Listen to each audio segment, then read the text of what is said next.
North England Bangladeshi TV reporters association নেপট্রার কর্মকর্তারা শুক্রবার যুক্তরাজ্যের ম্যানচেস্টারে নিযুক্ত বাংলাদেশের assistant high commissioner Kazi Ziaul হাসানের সাথে সৌজন্য সাক্ষাৎ ও মত বিনিময় করেছেন। নেপট্রার সভাপতি এম জি কিবরিয়ার নেতৃত্বে প্রতিনিধি দলে ছিলেন সহসভাপতি তৈয়বুর রহমান শ্যামল এবং অ্যাসিস্ট্যান্ট সেক্রেটারি মোহাম্মদ নুরুল আমিন। আরও উপস্থিত ছিলেন উপদেষ্টা ফারুক জোশী ও গনি আহমেদ চৌধুরী।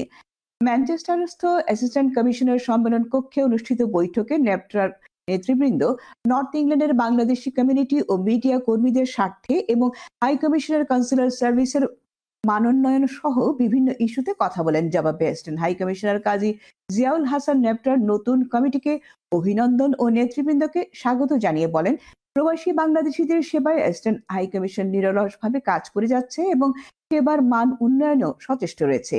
তিনি আগামী 15 অক্টোবর অনুষ্ঠিতব্য নেপট্রার অভিষেক অনুষ্ঠানের সাফল্য কামনা করেন।